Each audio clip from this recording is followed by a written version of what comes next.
नमस्कार मेरे प्यारे साथियों, एक बार फिर से आप सभी का स्वागत करता हूं अपने YouTube चैनल पर। हिंदू स्वराज्य की केसरिया पताका को फहराने का सबसे बड़ा क्रेडिट अगर किन्हीं को जाता है तो वो थे शिवाजी महाराज। एक तरफ राजस्थान के वीर सपूतों ने हिंदू स्वराज्य की जो केसरिया पताका था उसे उत्तर भारत में फहराने का काम किया, तो दूसरी तरफ दक्षिण भारत में मराठा साम्राज्य ने केसरिया पताका को फिर से एक बार गगनचुंबी पताके के रूप में पुनर्विकसित किया था। शिवाजी महाराज जब दक्षिण भारत की विजय कर रहे होते हैं तो औरंगजेब एक तरफ से आक्रमण करना शुरू कर चुका था। उनके लिए एक चुनौतीपूर्ण कदम यह था कि दक्षिण भारत में उन्हें कुछ ऐसे किलों की तलाश थी जहां पे वो अपने सैनिकों को तथा अपने शस्त्रों को सुरक्षित रूप में रख सकते थे, क्योंकि बराबर आक्रमण होते रहते थे और उनके किलों का कभी शिवाजी खुद से अपने किलों पर आधिपत्य करते थे, कभी औरंगजेब उनके किलों को लूटता था।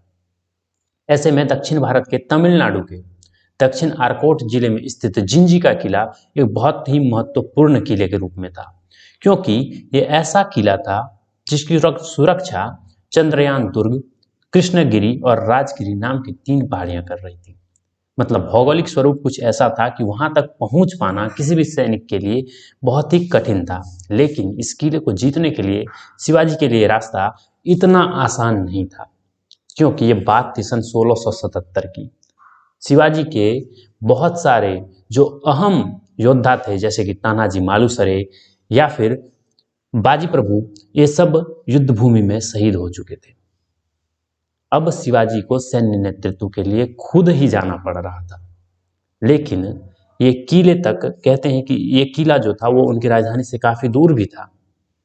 मतलब यहाँ तक पहुंचना भी बहुत ही चुनौतीपूर्ण काम था। शिवाजी महाराज को यह किला जीतना भी बहुत ही आवश्यक था और इस पे शासन था बीजापुर का। राणा दुल्ला खान ने इसे जीतकर बीजापुर के अधीन किया था। ये पहले विजयनगर साम्राज्य में था। इस पे कई सारे शासकों ने जीता था, क्योंकि इसकी भौगोलिक दृष्टिकोण से इसका महत्व ही कुछ ऐसा था।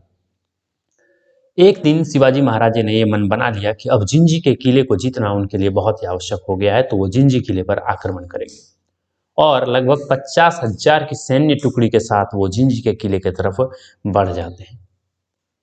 कुछ इतिहासकारों का मानना था कि उन्होंने 40,000 सैन्य टुकड़ी को बस किले के चारों तरफ ही रखा और सिर्फ 10,000 सैन्य टुकड़ी के साथ बिल्कुल वज्र गति से, चूंकि हम सभी जानते हैं कि शिवाजी महाराज छापामार युद्ध के विशेषज्ञ थे, मलिक अंबर से सीखा गया ये युद्ध नीति उनके लिए सबसे कारगर युद्ध नीति था। और 10,000 सैन्य टुकड़ी के साथ जब वो पहली बार ही किले पर आक्रमण करते हैं तो पहली बार में ही इन्होंने किले को जीत लिया था। उसके बाद इस किले को इन्होंने एक अभेद किले के रूप में परिवर्तित कर दिया। इसके चारों तरफ बहुत ही गहरे गहरे खाइयों का निर्माण कराया और सिर्फ एक दरवाजा मुख्य दरवाजे के रूप में रखा। हालांकि शिवाजी महाराज बहुत ही दूरदर्शी किस्म के शासक थे। उन्होंने कई सारे गुप्त रास्तों का भी निर्माण इस किले में कराया था, लेकिन इसके मुख्य दरवाजे पर बहुत ही कठिन चुनौतियों का सामना करने के लिए उन्होंने विशेष प्रकार के सैनिक टुकड़ियों का वहां पे स्थापना किया था।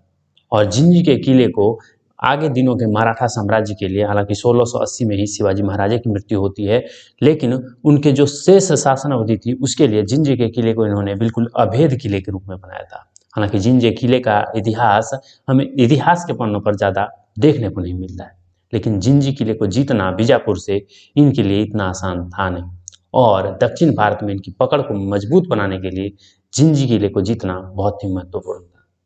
उम्मीद है शिवाजी महाराज का ये इतिहास जो आपने कभी पढ़ा नहीं होगा, कभी सुना नहीं होगा, आपको जरूर पसंद आएगा। आप वीडियो को लाइक करेंगे, शेयर करेंगे तथा हमारे समर्थन के लिए चैनल को सब्सक्राइब करके जाएंगे। हम फिर मिलेंगे एक नए वीडियो के साथ, तब तक के लिए जय हिंद।